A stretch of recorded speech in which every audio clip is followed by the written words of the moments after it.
आज काय वर्कशॉप आहे काय? मुलं काय लेक्चरला जॉईन होत नाहीत.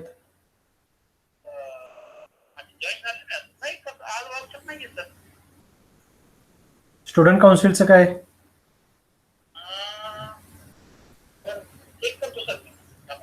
कारण मी 11:25 पासून लॉग इन होऊन बसलोय.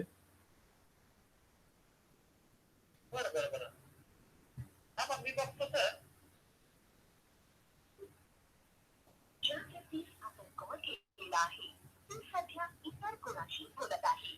आपण प्रतीक्षा करू शकता किंवा नंतर पुन्हा प्रयत्न करू शकता. हॅलो, काय झालं? हां हां हां. तर मी मेसेज टाकला आहे तरी पण काय? हा, मी मेसेज टाकला आहे तरी पण काय जॉईन होतं दिसत नाही. मला वाटलं काय स्टुडंट काउन्सिल वाडीकर मॅडमचा जे प्रोग्राम आहे त्याला जॉईन व्हायला सांगितलंय का काय?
अरे प्रतीक,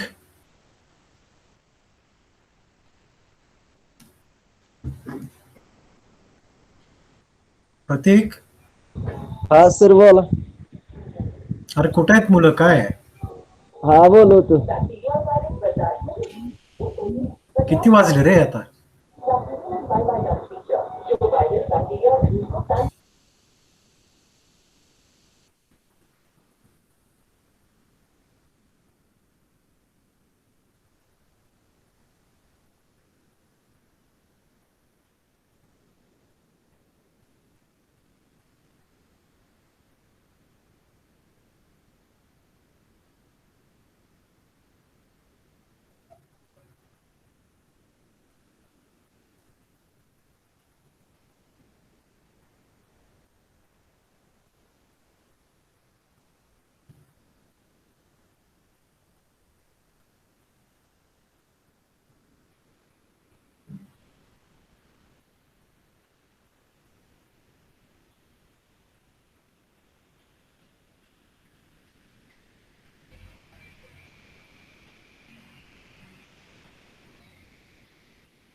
अरे हर्षल,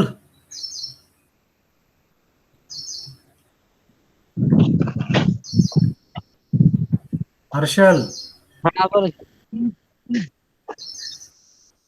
हॅलो कुठं आहे? कुठं आहेस रे? हा, सर, राहणार आहे जरा. होय. हो. अरे पण हा 11:25 लेक्चर सुरू होता. आता किती वाजली किती? सर हम्म? नेटवर्क प्रॉब्लेम आहे आमच्या इथे. होय. हो. बर, करूया का सुरू मग? आहे थोडा वेळ. हा हा करेन. बर.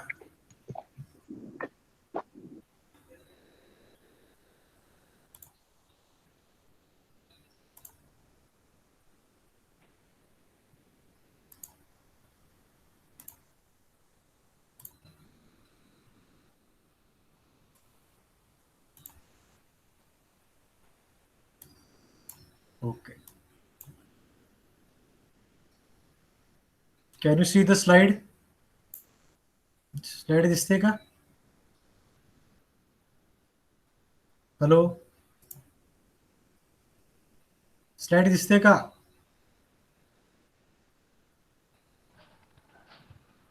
हा सर दिसते. अरे बोला की. हां, okay. So we have already begun with this topic.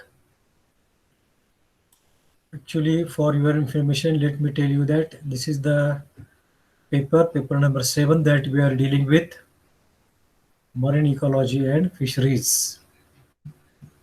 We have already begun with the unit 1 marine habitat, and in previous lecture we have discussed on the physical characteristics of the marine habitat, and we have just begun with the chemical parameters of the marine habitat. Now, one by one, we will be discussing on this chemical parameters. So the first one is pH. You know this pH.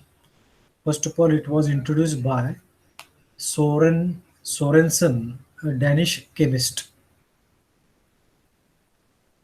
from Denmark. He defined the pH of the solution as a negative logarithm of concentrations of hydrogen ions. And he expressed this pH in the pH is equal to log of 1 upon H ion concentration. If you simplify this equation, if you remove this fractional uh, presentation of this equation, then it catches or it takes the negative value. So pH is negative log of H ion concentration. As you know, pH different values are there. Neutral pH is indicating the value of 7, and when this value drops behind the 7, then we call that the solution or that medium is acidic, and when it moves or it exceeds 7, then we call it as alkaline medium. So acidity and alkalinity is decided by the pH, by calculating the pH. Also pH, as it is important factor, the normal pH ranges from 0 to 14, but seawater pH is typically limited to the range between 7.5 to 8.4. So slightly alkaline pH is shown by the seawater. Now pH is always determined by carbon dioxide and not by the neutral source, that is NaCl present in it. Okay. So the distribution of this organism is also affected because of this pH. So next is the salinity. We have already discussed on this, but just for a sort of connection with the last lecture, we will be discussing rapidly and then we will proceed towards the next point. Now, salinity. It refers to the salt concentration of water. That means seawater is always salty to the taste due to the high salinity status. But the average salinity of seawater it is about 35%. In general, the salinity is minimum near the equator and it is maximum at the latitude. That means as you move away from the equator towards the pole, the salinity goes on increasing and then decreases or less towards the high latitudes. Means as you move again towards the polar region, right, up to the Arctic or Antarctic region, then the pH goes on decreasing. So, though the sorry, not pH, the salinity goes on again, it becomes high. Though the salinity varies, the proportion of main ions remains nearly constant in each ocean, and maximum concentration you'll find that the water contains chlorides. So 55.26% of chlorides are there in the seawater. Then is these are the sulfates, followed by magnesium, strontium, calcium, potassium, and again the value is exceeding here, that is the sodium. So sodium as well as the chlorides, they are mainly two elements which are contributing into the salinity of the seawater. But chlorides are the main salinity causing ions present in the water. Now these marine animals actually they absorb and utilize substances like calcium, sodium, potassium, magnesium, chloride, etc. Few animals use very rare element, that is calcium carbonate, strontium sulfate, for example, used by foraminiferans and radiolarians to form the shell. Now these are very tiny organisms, microscopic organisms, but their body covering is having shell which is made up of this strontium sulfate. Even the elements like bromine, iodine are stored in the horny corals, and vanadium is used by the ascidians. Ascidians, these are the uh, mm, protochordates. Say, for example, if you want to quote the example of the ascidian, Herdmania is the ascidian, which also absorbs this vanadium in their body. Then now this process of accumulation of salts has been carried out for about millions of years as salts from the land.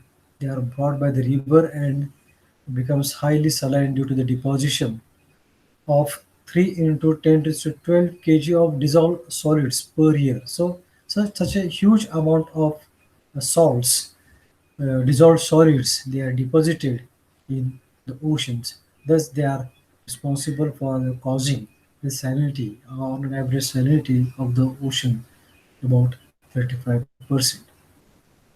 The zones of the oceans up to 150 to 300 meter where there is continuous decrease in the salinity with the depth.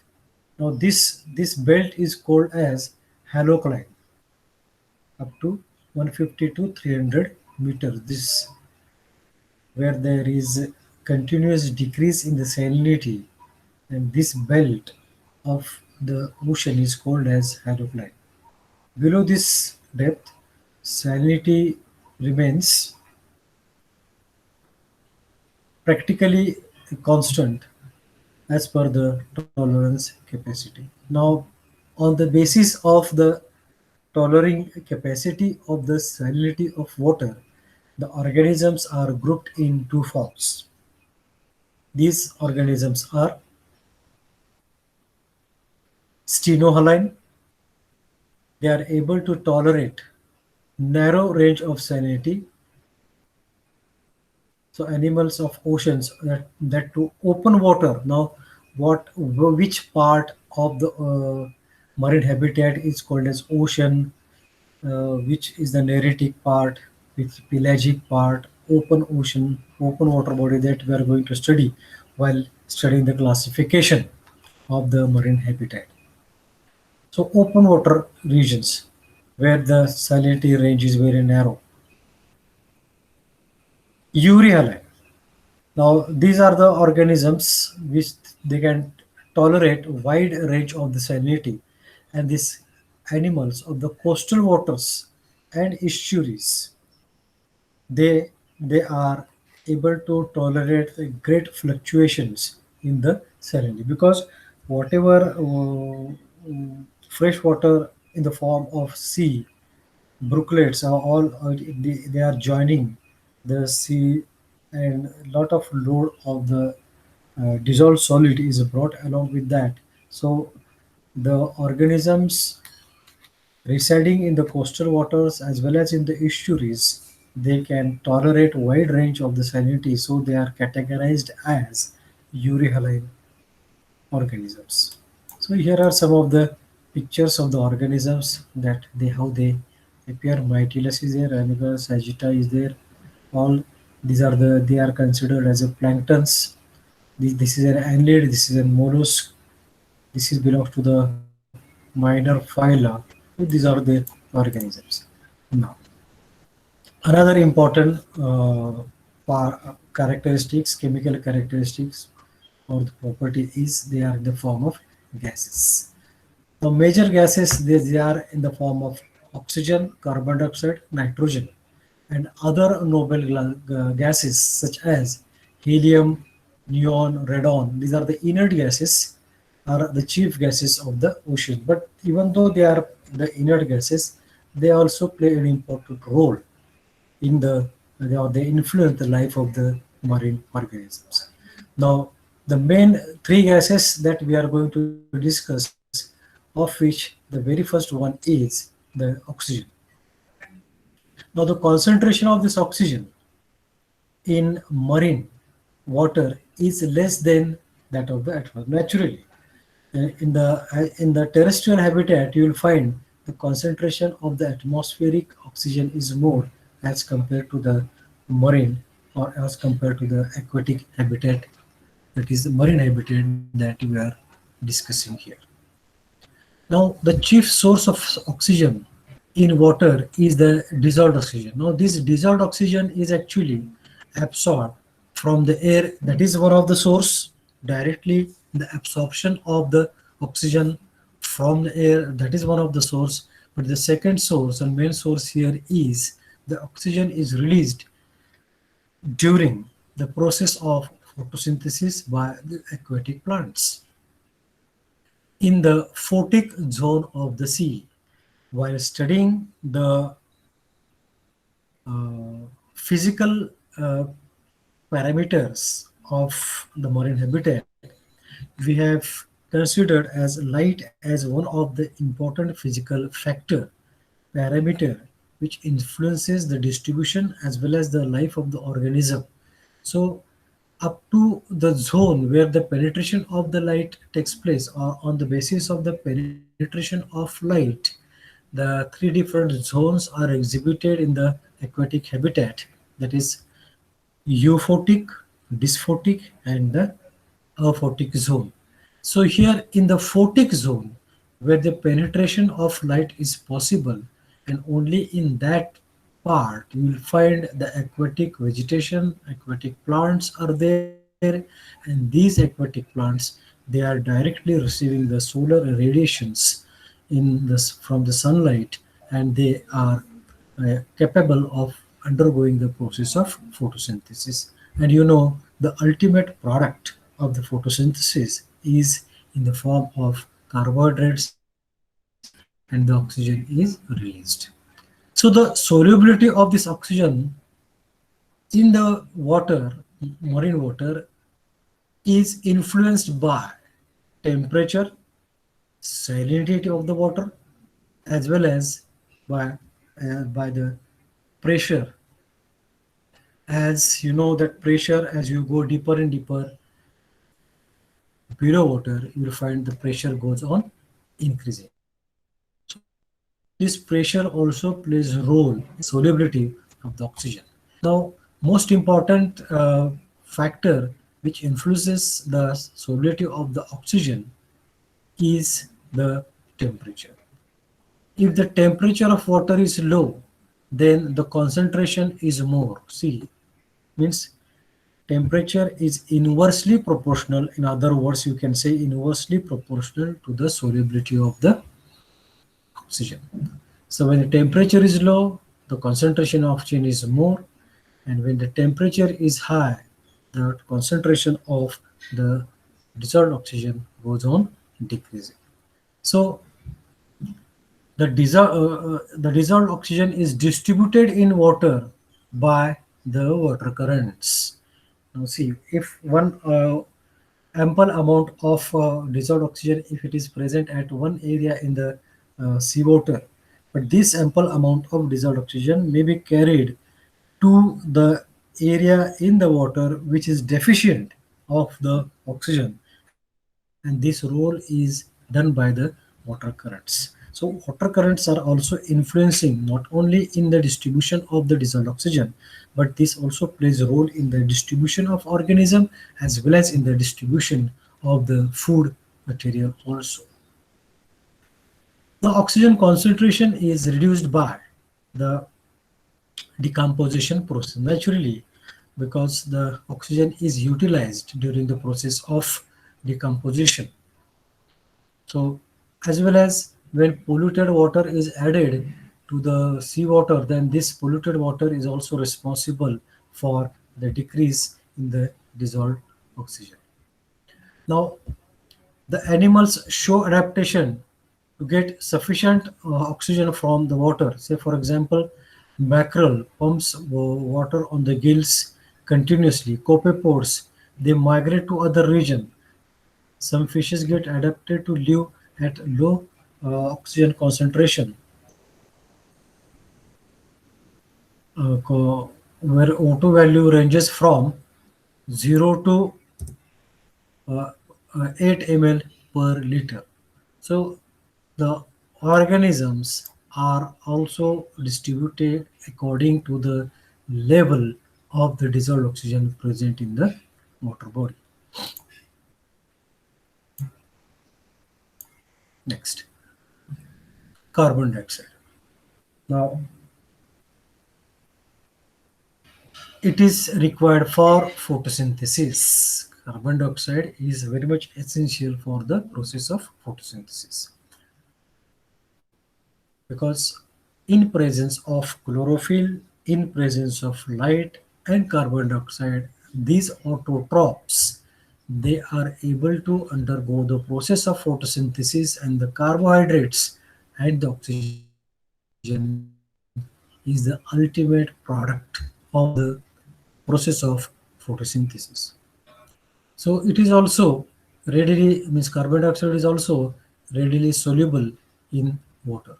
Now, carbon dioxide level in water is due to presence of bicarbonates and carbonates, very important, dissolved in water.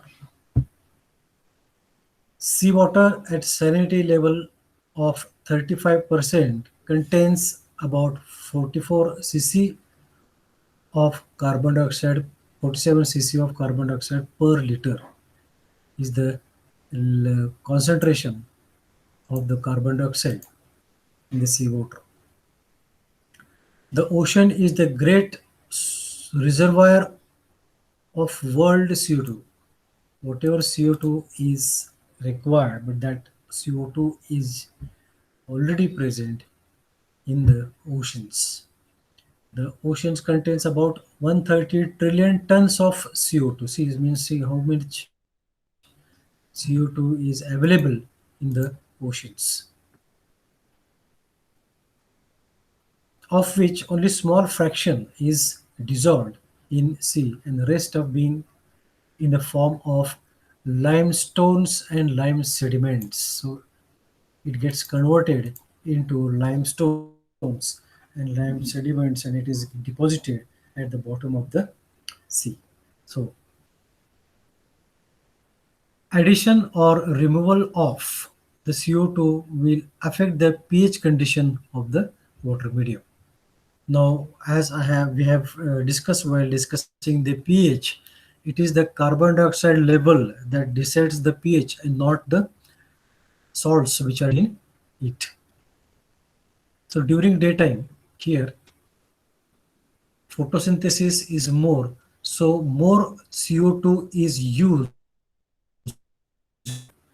So more CO2 is utilized for the process of photosynthesis during daytime, which increases the pH, and vice versa. During night, the condition is reverse, which reduces the phytoplankton growth. Okay. The more concentration CO2 concentration in water brings stress and it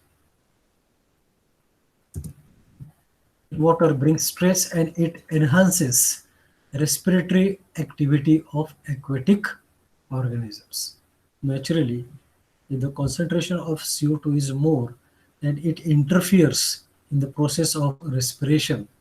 Thus, the organisms, it affects the living of the organisms. The carbonates and bicarbonates and other ions of weak acids forms a buffer system which tends to resist change in the pH value.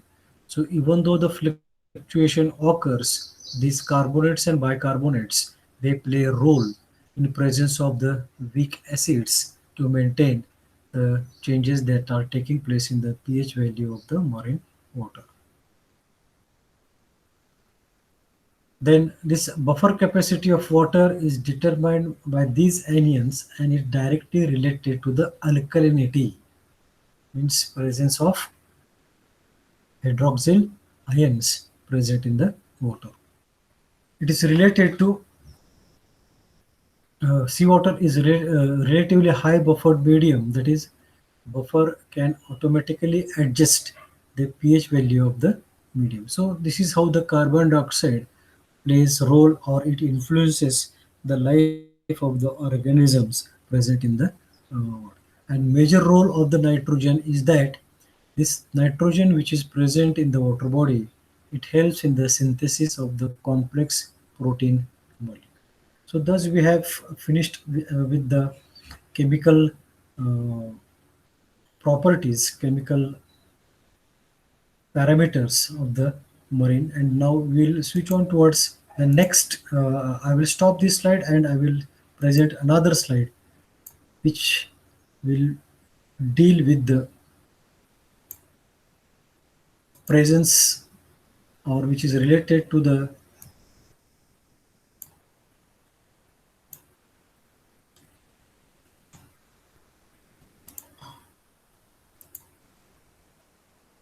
classification. Can you see this slide?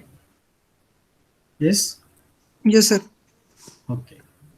Now we are going to deal with another part, another sub point, that is classification of marine habitat.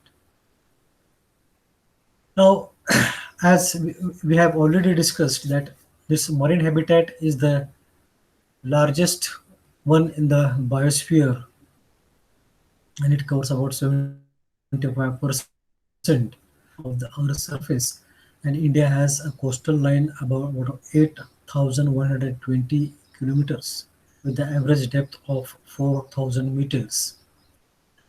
Now, actually, the oceans or sea is the place of origin of life, and according to the physico-chemical conditions, penetration of light, salinity, currents, dissolved salts, this and the aquatic fauna, this marine habitat is further divided into different zones. Now, the major zones of this marine habitat, horizontal as well as vertical stratification is shown. Now, horizontally, how this marine habitat is divided? Broadly, it is divided into two regions. That is, one is pelagic region and another is the benthic region. So, if you have this diagrammatic view, this is the continent and this is the sea water. Now, what we are talking here about this pelagic region. First, we will be discussing on this pelagic region. So, whatever this is the area which is shown, entire water which is present, that surface water is considered as a pelagic zone. Okay. Now, this pelagic zone is further divided into two regions. One is a Neritic region, Neritic zone, and the oceanic zone. See, this is the Neritic zone, and this is the oceanic zone. Now, what are the limitations of this Neritic zone? What are the limitations of this oceanic zone that we will be discussing? The shallow water. See, the shallow water region of the shore is called as Neritic zone. शब्द बघा, region of the shore. It lies over continental shelf. The terms are very important. Listen to it carefully. See, shore. This is the Neritic zone, close to the shore. See, this is the land form which is submerged under water. भूखंडाचा भाग, पाण्याखालचा भूखंडाचा भाग. This is what it is called as continental shelf. टप्पा आहे हात पाण्याचा. And this is called as continental slope. So, Neritic zone is lying above the landform up to this limit is the continental shelf. So, water body above this continental shelf is the Neritic zone, which gradually slope from the shore into the sea. Yeah, gradually slope like this into the sea. It is under water extension of the continent and it extends to the width of 16 to 240 kilometers.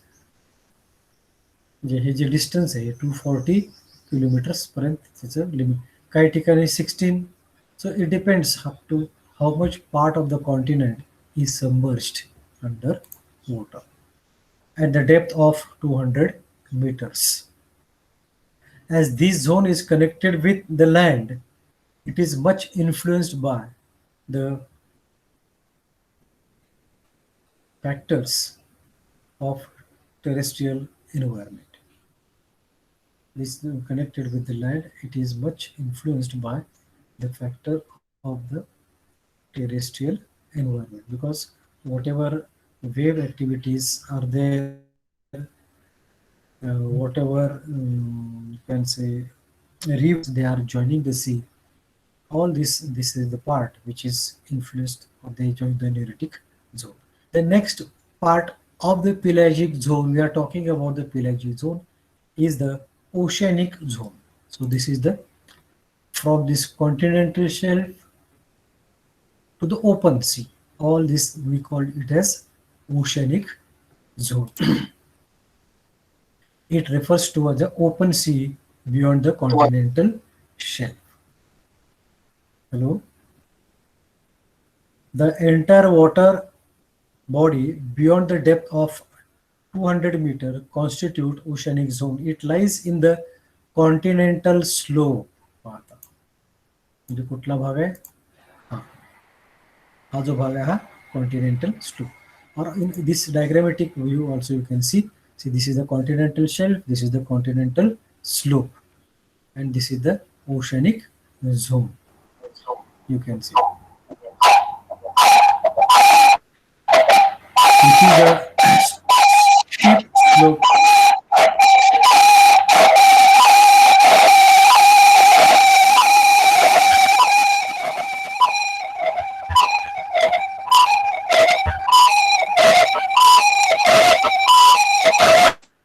Okay, okay.